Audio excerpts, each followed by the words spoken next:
My dear students, कैसे हैं बच्चों आप सभी। बच्चों लास्ट लेक्चर में हमने डिस्कस किया था प्रिपरेशन ऑफ ईथर, ठीक है। तो आज हम स्टार्ट करने जा रहे हैं बच्चों प्रॉपर्टीज ऑफ ईथर। और प्रॉपर्टीज ऑफ ईथर में सबसे पहले हम डिस्कस करेंगे आपकी फिजिकल प्रॉपर्टीज। फिजिकल प्रॉपर्टीज में मेन बेटा आपके 3 पॉइंट्स यहाँ आते हैं, ठीक है। पहला हम पॉइंट लेते हैं डाइपोल मोमेंट का।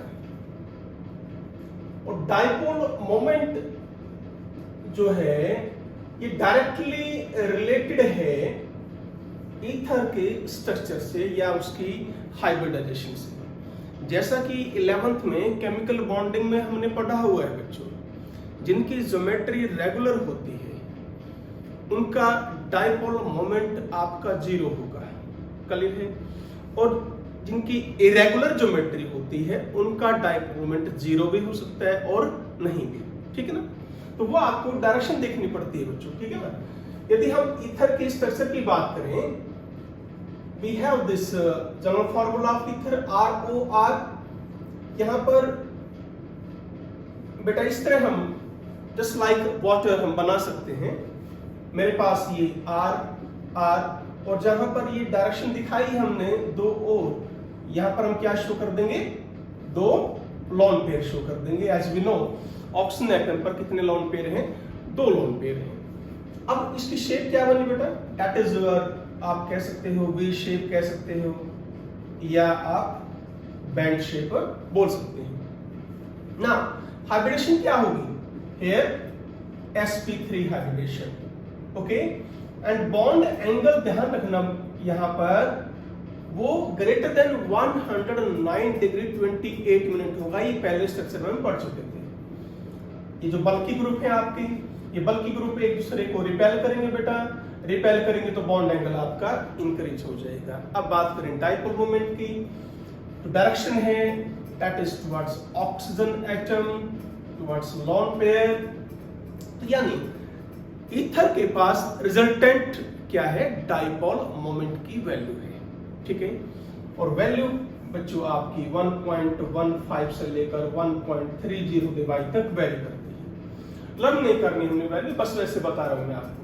तो यहां से हमें क्या पता चला कि ईथर जो है बेटा वो आपके कैसे हैं, पोलर है नेचर में। ये आपका मेन पॉइंट है कि ether they are polar in nature due to the value of dipole moment.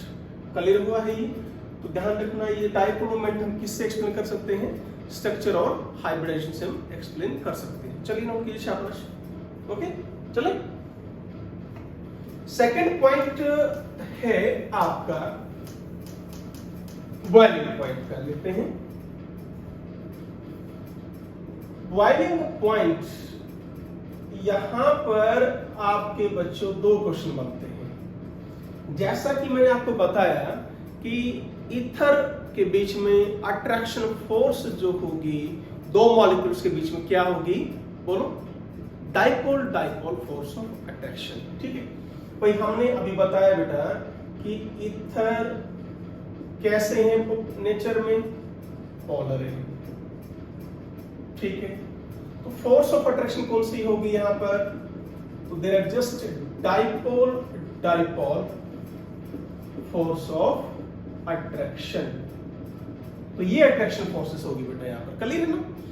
यदि हम इनका बॉइलिंग पॉइंट कंपेयर करते हैं अल्कोहल के साथ, किसके साथ, अल्कोहल के साथ। अल्कोहल जो बॉइलिंग पॉइंट है बेटा अल्कोहल का वो ज्यादा है कॉरस्पॉन्डिंग ईथर से या आइसोमेरिक ईथर से ज्यादा होगा। रीजन हम दे सकते हैं क्या बच्चों, अल्कोहल में क्या है बताइए जरा, शाबाश। There is what, that is intermolecular hydrogen bonding. और इंटरमॉलिक्यूलर हाइड्रोजन बॉन्डिंग वो स्ट्रॉन्ग फोर्स ऑफ अट्रैक्शन होती है बेटा, किससे, डाइपोल फोर्स ऑफ अट्रैक्शन से। इसलिए अल्कोहल का जो बॉइलिंग पॉइंट है वो आपका कोरोस्पोंडिंग ईथर से ज्यादा होगा, इसको ध्यान रखें, ठीक है ना। एक क्वेश्चन आपका ये बना, इसको नोट कर लेना आप, ठीक है। नेक्स्ट पॉइंट, यदि आप कंपेयर भी करना चाहें, सिंपलेस्ट ईथर है बेटे आपका डाइमिथाइल ईथर, इसका बॉइलिंग पॉइंट होता है 250 केल्विन, और इसी का यदि हम आइसोमेरिक अल्कोहल देखें, that is your what, ethanol, और इथेनॉल का जो बॉइलिंग पॉइंट है दैट इज योर 351 केल्विन। तो देखो वैल्यू कितनी ज्यादा होगी। तो रीजन सिंपल क्या ध्यान रखना है आपको, it is due to intermolecular hydrogen bonding that is present in alcohol, and whereas ether there is what, dipole force of attraction, and this is the stronger force as compared to this, that's all, simple है बिल्कुल बेटा। चलिए आगे बोलो ना। यदि आप ether का जो बॉइलिंग पॉइंट है आप होमोलॉगस या कोरोस्पोंडिंग एल्केन से भी कंपेयर करें, भाई मॉलिक्यूलर मास लगभग सेम होना चाहिए। क्या लिखा है मैंने, ईथर है नियरली, ये इंपॉर्टेंट पॉइंट है बच्चों, nearly same value of boiling point as that of alkane. और ये ध्यान रखना बच्चों, हैविंग नियरली सेम क्या होना चाहिए, मॉलिक्यूलर मास भी होना चाहिए। तो लगभग इनका जो बॉइलिंग पॉइंट है एल्केन से के बराबर होता है, which are having same what, molecular mass. यदि मैं आपको एक वैल्यू दिखाता हूं बच्चों, ये लिखा है CH3OC2H5, ठीक है, एंड बेटा है ब्यूटेन। यदि आप इन दोनों की बॉइलिंग पॉइंट की वैल्यू आप चेक करें तो बुक में साफ साफ लिखा है बेटे, दैट इज 283। इसका जो मॉलिक्यूलर मास लिख लीजिए पहले 60 है, इसका बेटा 58 है। तो इसका जो बॉइलिंग पॉइंट है दैट इज 283 केल्विन है, एंड ब्यूटेन का है बच्चों 273, यानी थोड़ा सा ज्यादा है। मैंने क्या लिखा है, having nearly same value of boiling point, यानी एल्केन के साथ लगभग मैच करता हुआ वैल्यू है। तो यानी इतने ज्यादा आपके हाईली पोलर भी नहीं है बेटा, ये ध्यान रखना है इसको, ठीक है ना। ये दोनों पॉइंट आपके इंपॉर्टेंट हैं, एक अल्कोहल से कंपैरिजन करेंगे और दूसरा बेटे आप एल्केन से कंपैरिजन करेंगे। ये आपके रीजनिंग क्वेश्चन में आ सकते हैं। चलिए शाबाश, नोट करो, डू फास्ट।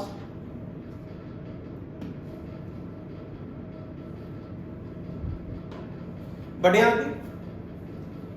लास्ट जो यहां पर फिजिकल प्रॉपर्टी में पॉइंट आता है बेटा, that is your solubility. Now solubility ether up to 3 members, जो पहले 3 मेंबर हैं, या आप सिंपली बोल सकते हैं कि लोअर जो ईथर है, लोअर ईथर्स जो हैं they are soluble in water. How, क्यों है बेटा, due to what, intermolecular hydrogen bonding. They can make intermolecular hydrogen bonding with water. That's the point. Okay? Simple है बच्चों। ये हमारा ईथर है, ये हमने क्या ले लिया, वाटर ले लिया। तो ये क्या बना सकता है, इंटरमॉलिक्यूलर हाइड्रोजन बॉन्डिंग। इनकी जो सॉल्युबिलिटी होती है, जो सॉल्युबिलिटी अल्कोहल की पानी में होती है, वही सॉल्युबिलिटी ईथर के पानी में भी होगी। ध्यान रखना बच्चों, क्लियर है ना।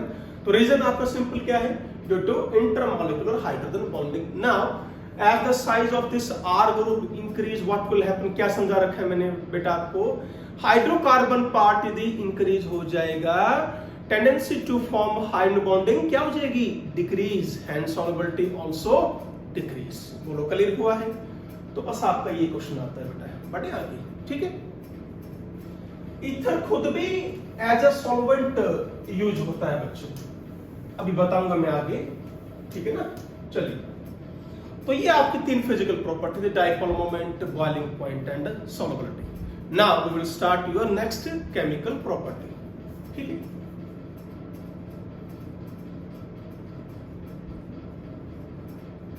केमिकल प्रॉपर्टीज में सबसे पहले एक बात सुनो बेटा, यदि आप अल्कोहल को और ईथर को कंपेयर करते हो,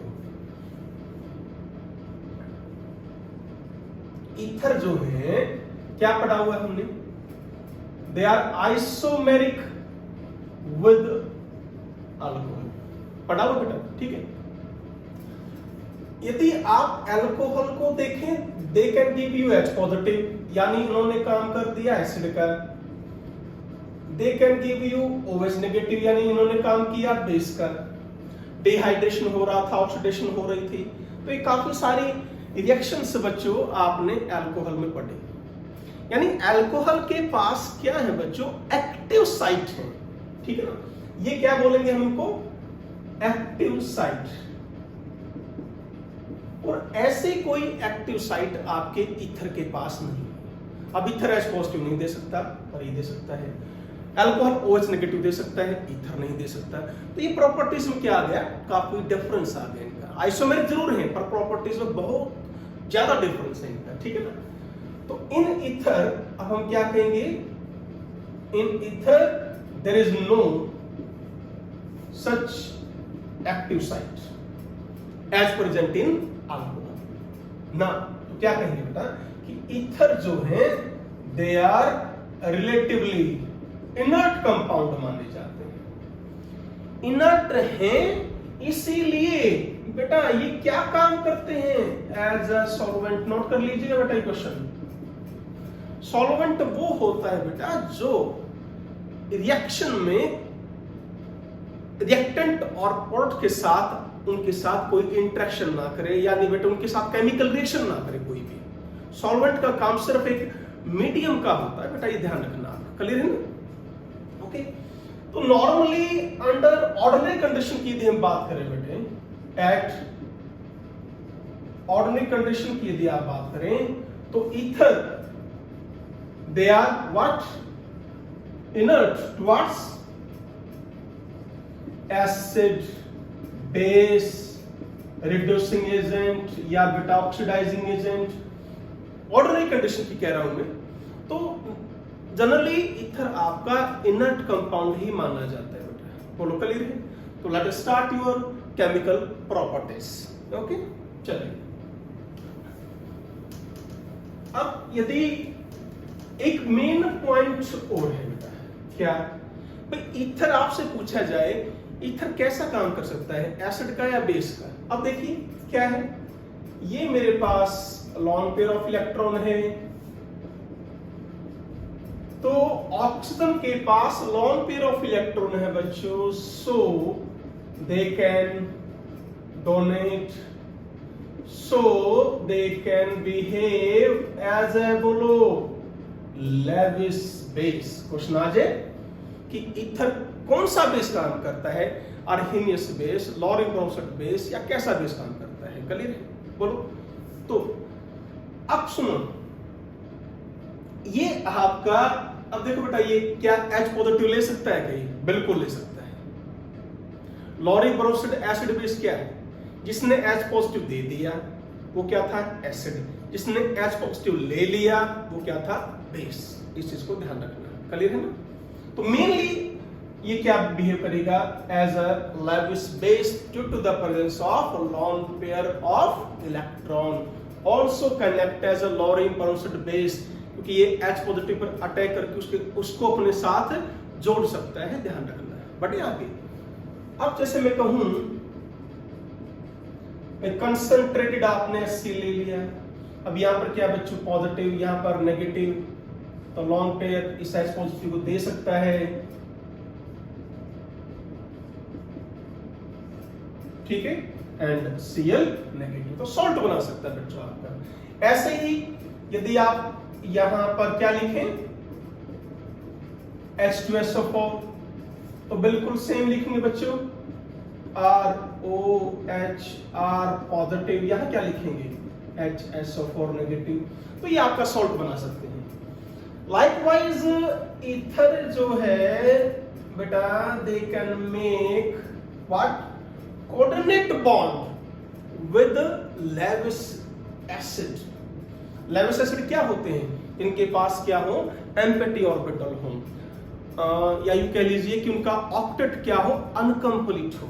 अब बोरॉन के पास क्या है, आउटर मोस्ट में यहाँ 6 इलेक्ट्रॉन हैं, तो ये ईथर इसके साथ क्या बना सकता है बच्चों, दिस इज व्हाट बोलो, कोऑर्डिनेट बॉन्ड। क्या है ये, कोऑर्डिनेट बॉन्ड। क्लियर हुआ? तो ये हमने रिएक्शन बताई simply, reaction due to ether oxygen having lone pair of electron can donate to either mineral acid or to Lewis acid. Okay बेटा, चलिए शाबाश, नोट करो, डू फास्ट।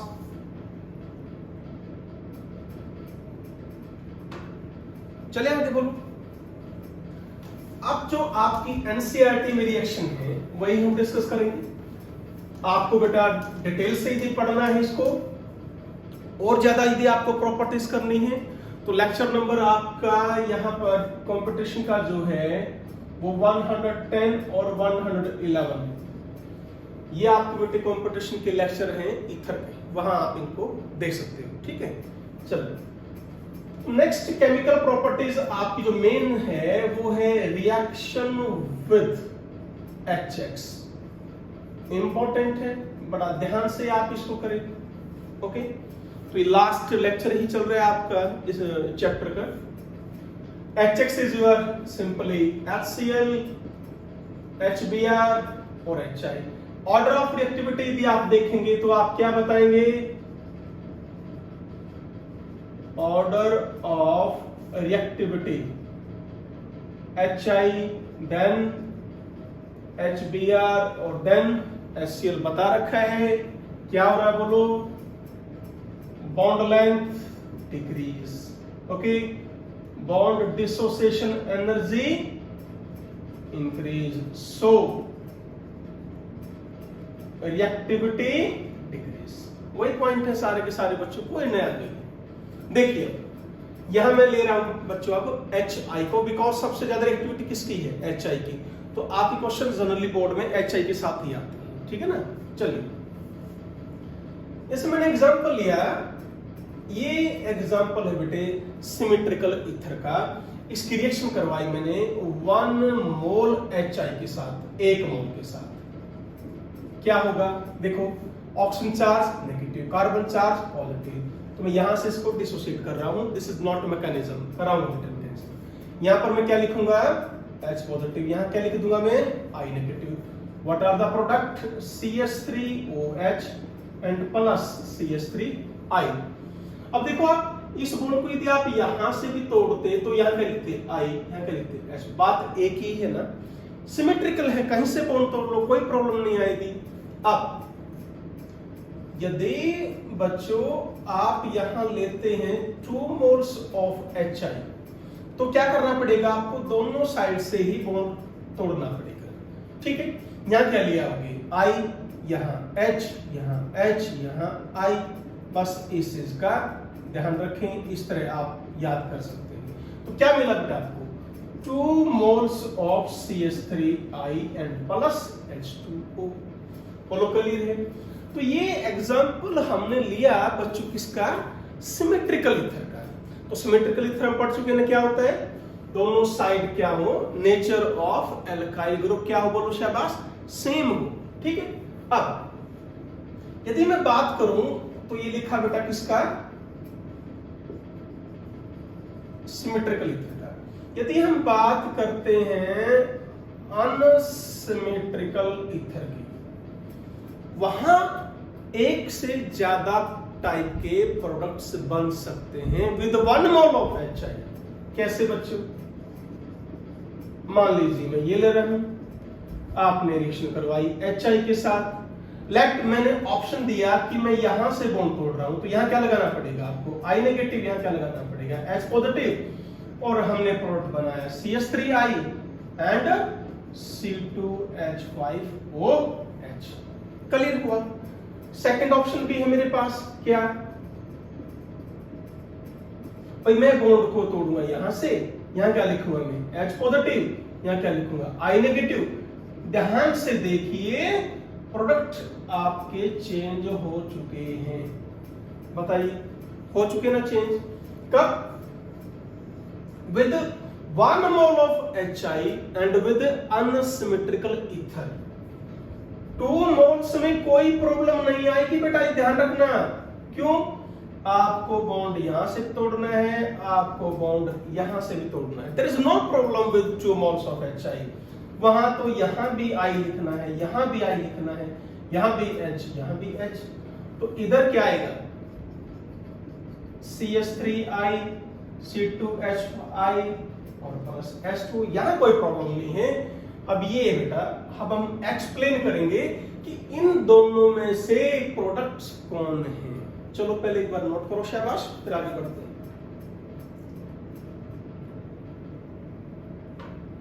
चले आगे, नोट कर लिया है?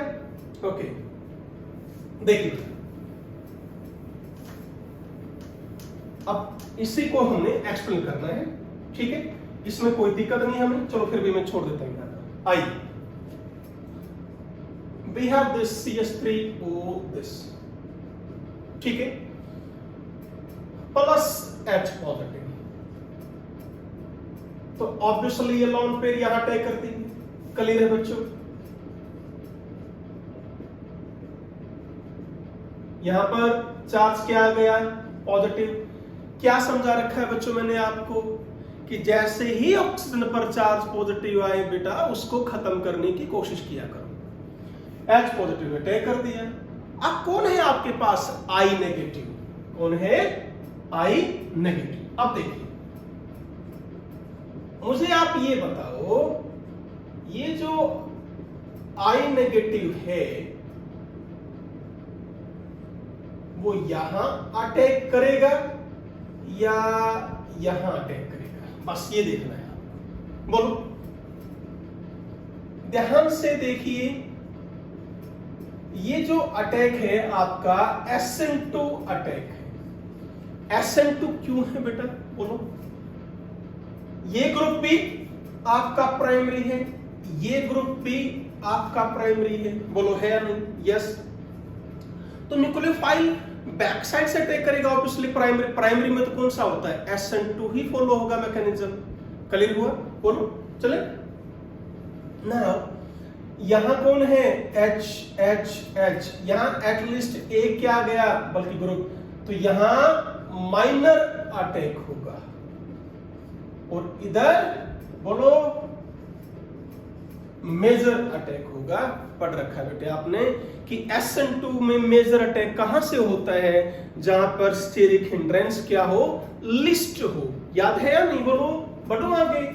तो जैसे ही ये यहां अटैक करा इसने, तो बॉन्ड यहां से टूट गया।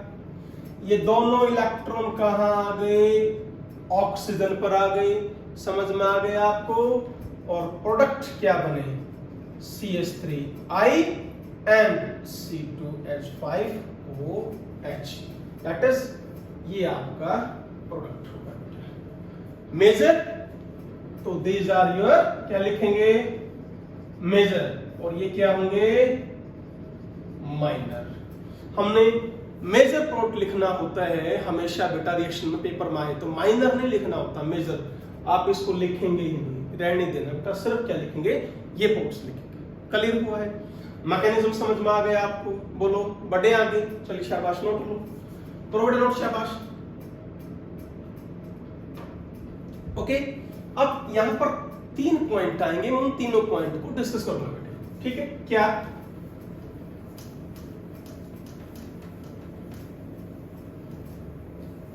पॉइंट ये है कि भाई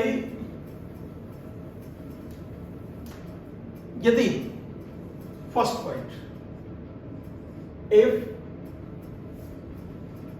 both alkyl group are primary, क्या लिखा बेटा? If both alkyl groups are primary, दोनों आपके एल्काइल ग्रुप प्राइमरी हो, तो याद रखना बच्चों ये, तो एल्काइल हैलाइड जो आप बनाओगे वो स्मॉल बनाओगे और अल्कोहल जो बनाओगे वो लार्ज बनाओगे बेटा, ये याद कर लेना। Alkyl halide should be small, alcohol should be large. याद समझ में आपको? देखो ना, अभी किया था हमने, देखो ये रहा, ये क्या है स्मॉल, ये क्या है लार्ज। क्लियर हुआ? तो यहां से बॉन्ड तोड़ देना, यहां कौन आ जाएगा आई, यहां कौन आ जाएगा एच। देखो तो लार्ज ग्रुप क्या बनेगा एल्कोहल, स्मॉल ग्रुप क्या बनेगा एल्काइल हैलाइड। बिल्कुल सिंपल बेटा, ठीक है ना। जैसे ये दे दिया मैंने क्वेश्चन, आपसे पूछा बताओ बॉन्ड कहां से टूटेगा, तो हम क्या लिख सकते हैं, bond cleavage should takes place from बोलो स्मॉलर एल्काइल ग्रुप। यहां पर एक पॉइंट लिख सकते हैं ना, in such case bond cleavage लिख लेना बेटा, ये main point, takes place from smaller alkyl group. ये बेटा इंपॉर्टेंट पॉइंट है, कब, यदि दोनों ग्रुप क्या हो प्राइमरी हो। आप एक काम करेंगे, ये लिखेंगे एक बॉन्ड एल्काइल ग्रुप आप प्राइमरी पे लिखना, bond cleavage takes place from smaller alkyl group, hence these are your products. Clear हुआ? अब कहां से तोड़ोगे, स्मॉलर एल्काइल ग्रुप से, यहां से, यहां कौन आ जाएगा आई, यहां कौन आ जाएगा एच, ये आपके प्रोडक्ट्स। बात सिंपल है, बताइए कर पाएंगे, बड़े बेटा आगे, ठीक है। तो ये आपका फर्स्ट पॉइंट है, चलो शाबाश नोट करो बेटे। चले अब सुन लो,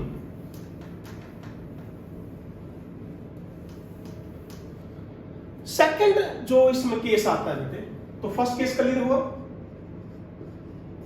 सेकंड केस क्या है, if one alkyl group is tertiary और बेंजाइल, ओके, एंड अनदर कौन सा है प्राइमरी, लिख दिया हमने।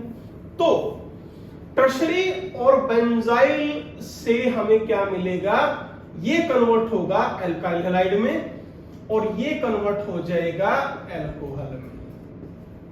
अब इसको ध्यान से समझे, टेंशन मत लो। देखिए अभी समझाता हूं बेटे, ये लिखा बच्चों, एक ग्रुप क्या आ गया टर्शरी, एक ग्रुप क्या आ गया प्राइमरी। क्लियर? वही कीजिए, रिएक्शन किसके साथ होगी, H पॉजिटिव के साथ, ठीक है।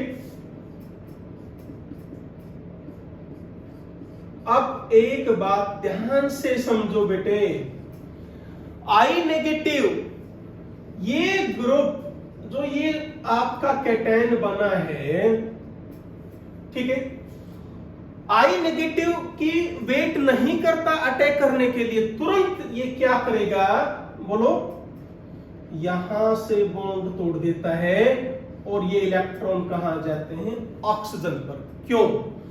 इधर जो मैकेनिज्म फॉलो होता है बेटे वो आपका SN1 होता है, दोनों साइड प्राइमरी है तो SN2 होगा, क्योंकि प्राइमरी कार्बोटाइन आपका लिस्ट स्टेबल होता है, वो बॉन्ड नहीं टूटेगा, वो I नेगेटिव की वेट करेगा अटैक करने के लिए। क्यों? Follow SN2। क्लियर है? अब देखो, अब आप कहोगे सर यहां पर स्टीरिक हिंड्रेंस सबसे कम है, मान लिया बेटा बिल्कुल कम है, पर I नेगेटिव को बाहर से आना पड़ रहा है, अटैक अब मूव करेगा, अटैक करेगा, तो उससे पहले तुरंत यहां से बॉन्ड टूट जाएगा। क्यों टूट जाएगा? ये कन्वर्ट किस में हुआ बोलो, tertiary carbocation and highly stable, don't forget it. Clear है? अब इसके ऊपर I नेगेटिव अटैक करेगा बच्चों और हमारा प्रोडक्ट ये बना प्लस CH3OH, ये है। क्लियर हुआ है? ध्यान देना इस चीज को, यदि एक एल्काइल ग्रुप आपका टर्शरी और बेंजाइल हो तो वो कन्वर्ट किस में होगा एल्काइल हैलाइड में, और दूसरा प्राइमरी है वो कन्वर्ट किस में होगा एल्कोहल में। नोट करो बेटा, शाबाश, इंपॉर्टेंट क्वेश्चन है ये।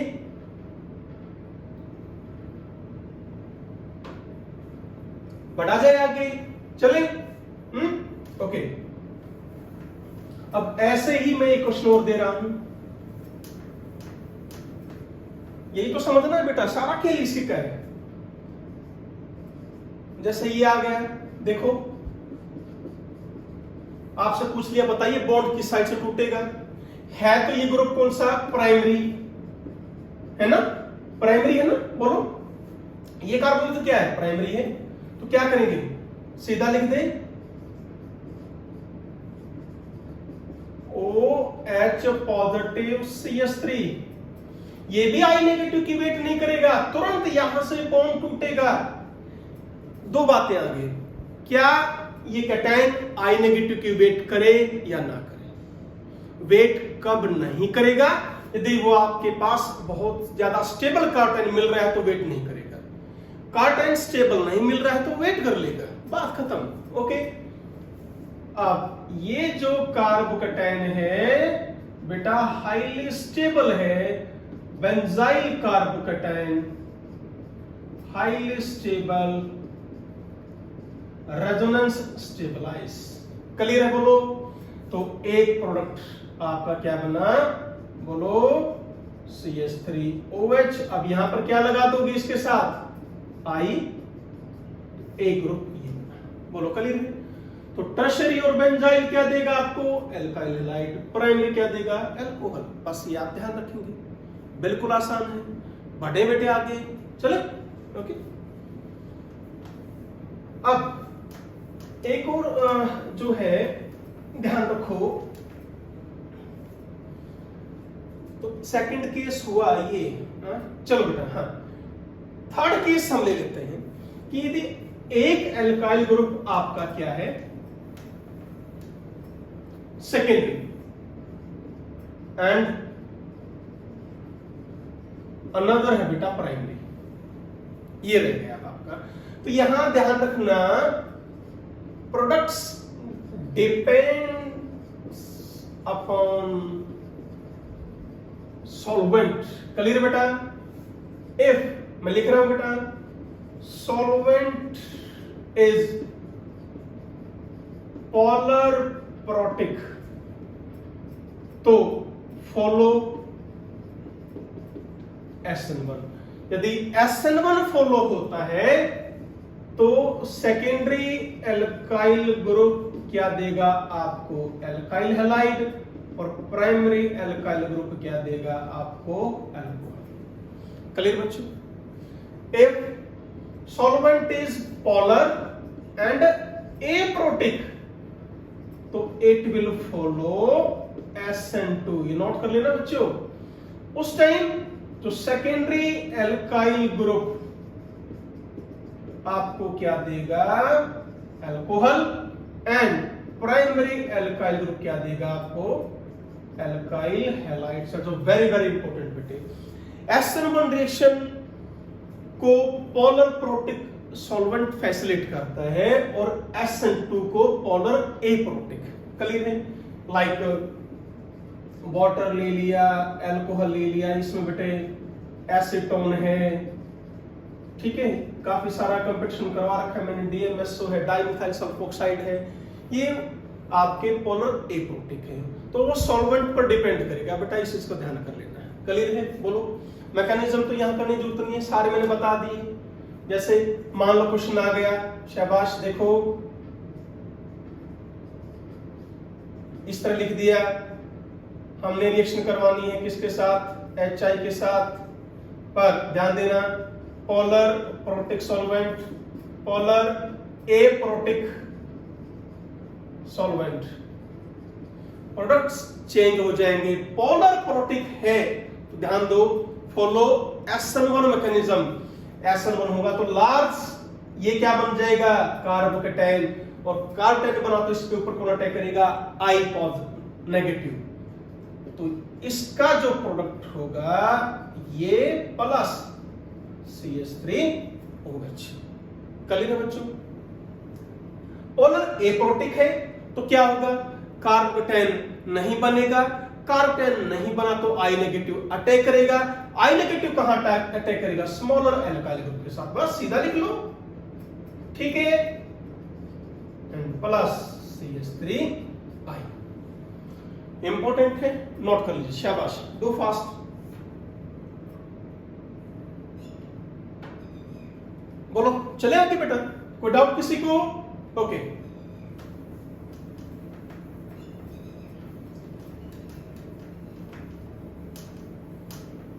तो थोड़ा सा एक मैं और बता देता हूं बेटा, जैसे हमने किया था HI किया तो प्रोडक्ट क्या बनाया था हमने, CH3OH प्लस CH3I, ठीक है। 2 मोल्स के साथ हमने क्या बना दिया था बेटा, बताओ, यहां से बॉन्ड तोड़ दिया था यहां से, तो हमने क्या बनाया 2CH3I प्लस H2। तो ये है 1 मोल के साथ रिएक्शन और ये है बेटा आपकी 2 मोल के साथ रिएक्शन। देखो अब क्या होगा, जो फर्स्ट के अंदर प्रोडक्ट बना है ना बच्चों CH3OH, यही आपका H पॉजिटिव के साथ अटैक कर लेता है, ठीक है, बोलो पॉजिटिव, और फिर I नेगेटिव यहां अटैक कर देगा, removal of water CH3I plus H2। तो इस तरह ये सेकंड मोल आपको CH3I में चेंज हो जाएगा। बोलो क्लियर हुआ? चले आगे, अब इसकी लिमिटेशंस देखते हैं बेटे, क्या क्या लिमिटेशंस हैं भाई, कहां कौन से इथर इससे HI के साथ रिएक्शन नहीं कर पाएंगे, आपको ये देखना है। देखो सिंपल है,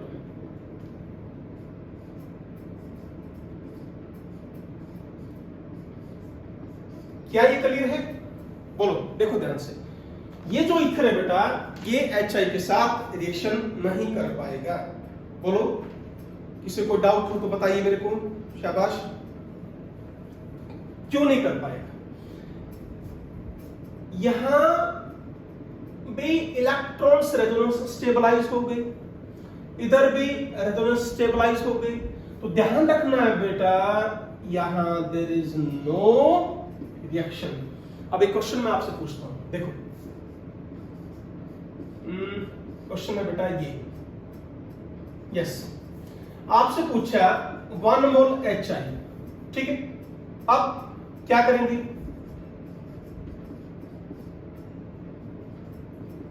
ऑब्वियसली ये बनाया, अब क्या यहां से बॉन्ड टूटेगा? नहीं टूटेगा, क्या देगा, फिनाइल कार्बोनेट, हाईली अनस्टेबल। तो अब what will happen, I negative ने टेक किया, इलेक्ट्रॉन इधर आए, ये क्यों करवा रहा क्वेश्चन, ध्यान से देखना बेटे बच्चों। 2HI के साथ भी आपके प्रोडक्ट्स यही होते हैं, ये इसलिए इंपॉर्टेंट है बेटा, ध्यान से देखो। 2HI के साथ भी सॉरी बेटे प्रोडक्ट्स आपके यही होंगे। क्यों? जो ये फिनोल बना है ये फर्दर HI के साथ रिएक्शन नहीं कर सकता। ये देखो आया समझ में? क्या हो गया, ये रेजोनेंस स्टेबलाइज हो गया, इसलिए ये रिएक्शन नहीं करेगा। क्लियर है बेटा? बढ़े आगे, चले एक क्वेश्चन और दूं, ये आपका कंपटीशन पूछा गया है, ये है क्वेश्चन आपका, प्रोडक्ट्स पूछे हैं,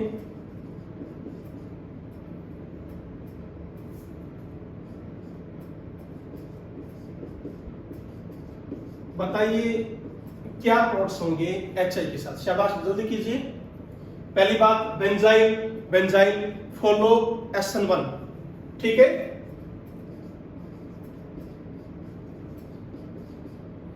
इस चीज का ध्यान रखना यहां पर। अब देखो बताओ बॉन्ड में यहां से तोड़ूं या यहां से तोड़ूं, ये देखना है आपको। ये फॉलो होगा बेटा, क्यों होगा बताओ, व्हाई दिस? हाँ जी बेटा, इलेक्ट्रॉन इधर आ जाएंगे, अब बता रहा हूं मैं, देखिए तो प्रोडक्ट बना CH2OH। ये देखिए कितना हाईली स्टेबल कार्बोकैटायन मिला, ठीक है, इधर भी रेजोनेंस स्टेबलाइजेशन है, इधर भी रेजोनेंस स्टेबलाइजेशन है। यदि आप इसको यहां से तोड़ते तो सिर्फ एक बेंजीन से रेजोनेंस मिलती, यहां 2 बेंजीन से रेजोनेंस मिली, इसलिए अब I नेगेटिव को यहां जोड़ देना। ये क्वेश्चन आपका बेटे AIPMT में जब सब्जेक्टिव क्वेश्चन हुआ करते PMT के, तब आया था 2009 में। तो आसान है बेटा, बिल्कुल इजी, कर पाएंगे बोलो, चले, ओके ठीक। तो ये रिएक्शन बेटे आपकी कंप्लीट हुई, तो कर लेना बच्चों इसको। लास्ट हम देख लेते हैं एक बार, ये है आपका इलेक्ट्रोफिलिक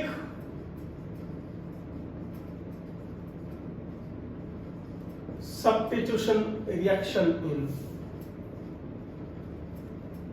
एरोमेटिक ईथर। ये बेटा ठीक है, क्या है बच्चों इसमें? देखो हम पढ़ चुके हैं, क्या पढ़ चुके हो बताओ? प्लस आर और माइनस आर इफेक्ट आप डिटेल से पढ़ चुके हो। ये क्या देगा? इलेक्ट्रॉन देगा। And what they are, what resonance stabilisation की वजह से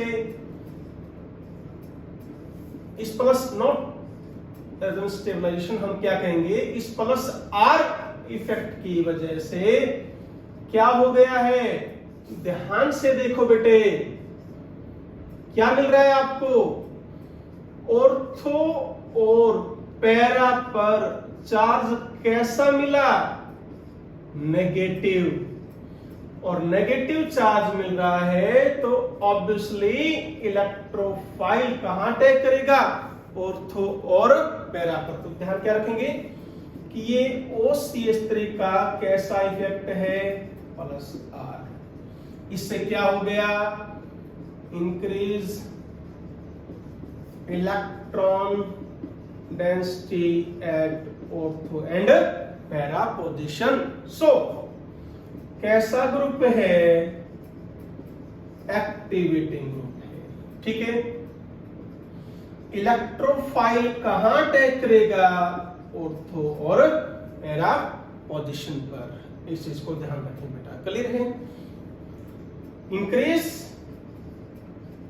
rate of electrophilic substitution reaction. चलिए नोट करो, शाबाश, दो फास्ट, जल्दी करो बेटे,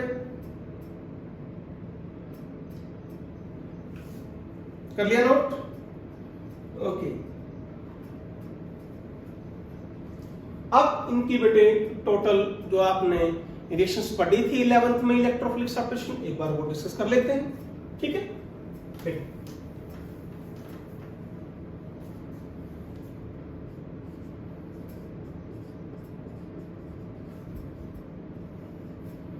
यदि आप कोऑर्डिनेशन करें, इलेक्ट्रोफाइल क्या है यहां पर? बोलो, Cl पॉजिटिव। कॉमन नेम क्या बेटा इसका? मैं लिख देता हूं एनिसोल। क्या है? एनिसोल। यहां पर ध्यान रखना बेटे, जो पैरा प्रोडक्ट होगा वो आपका मेजर होगा due to less steric hindrance, due to less steric hindrance. Clear? बोलो next. CH3Cl in the presence of AlCl3, ये पॉजिटिव पार्ट है, ये नेगेटिव है, तो यहां पर कौन जाएगा? बोलो, CH3 पॉजिटिव। कौन सी रिएक्शन है ये?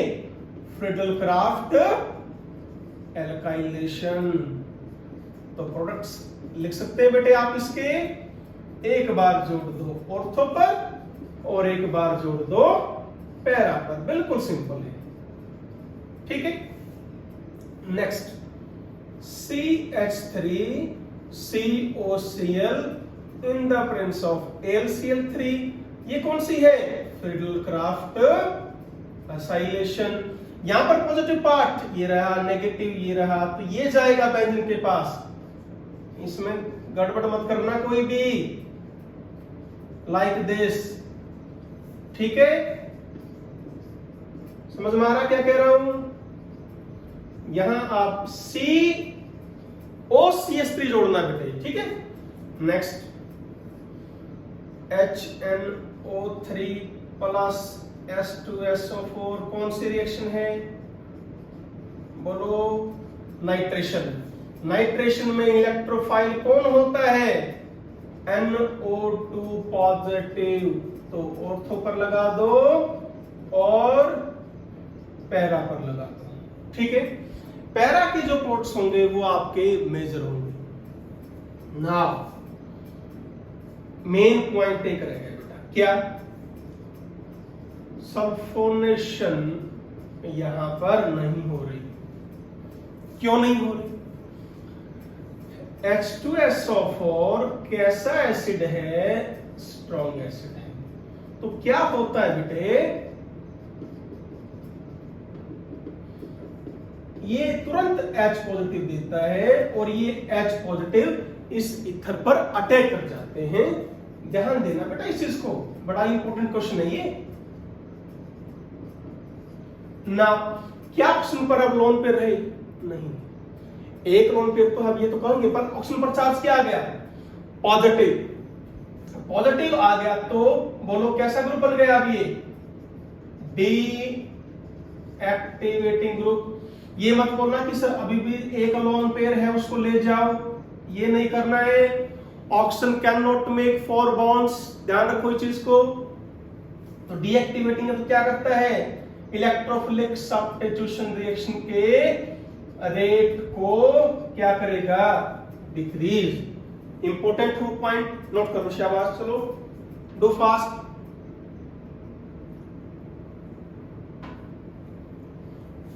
करो साहब, नोट कर लिया? चलो अब एक बात करो, आपसे यदि पूछें कि भाई फिनोल और एनिसोल में से ज्यादा रिएक्टिव कौन है टुवर्ड्स इलेक्ट्रोफिलिक सब्स्टिट्यूशन रिएक्शन? आप फिनोल पढ़ चुके हो और ये भी पढ़ चुके हो। फिनोल को देखना एक बार, ये बच्चों फिनोल में आगे ऐसे स्ट्रक्चर बना लेना। ध्यान दीजिए क्या आ गया? 4 सेपरेशन। क्या आ गया? 4 सेपरेशन। अब फिनोल क्या करता है? बड़ा इंपॉर्टेंट क्वेश्चन है बेटा, ध्यान। ये इस H पॉजिटिव को दे देता है और अपना चार्ज सेपरेशन खत्म कर लेता है। Now there is no charge separation. क्या दे दिया? H positive. और H पॉजिटिव कैसी स्पीशीज है आपकी? Stable species. ऐसे ही मैं ये लिख रहा हूं, यहां भी 4 सेपरेशन, यहां भी 4 सेपरेशन। क्या यहां से इस तरह ये कर सकता है? लिखने में क्या जा रहा है देखो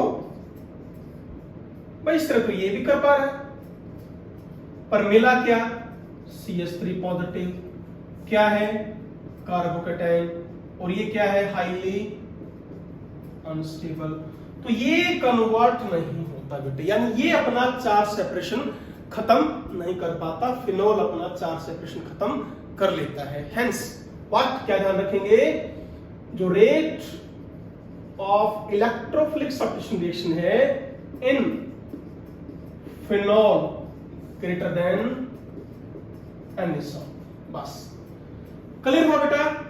तो बच्चों इसी के साथ आपका चैप्टर खत्म हुआ, कंप्लीट है। अब आप सारे एनसीईआरटी क्वेश्चंस करो। आगे फर्दर क्लासेस में हम बेटे every NCERT question 1 by 1 discuss करेंगे। ये ध्यान रखना बच्चों, जैसे ही एनसीईआरटी क्वेश्चंस खत्म होते हैं आपकी टेक्स्ट बुक में एनसीईआरटी एग्जाम्पलर क्वेश्चंस भी दिए हुए हैं, तो वो भी कीजिए बेटा। ठीक है, इन सभी क्वेश्चंस को, because these are the common questions, we will discuss in the class. Okay बेटा, तब तक बेटा मेहनत करते रहिए, अच्छे से पढ़िए। ओके, चलिए, thank you very much. Always be happy, be healthy. Thank you बेटे।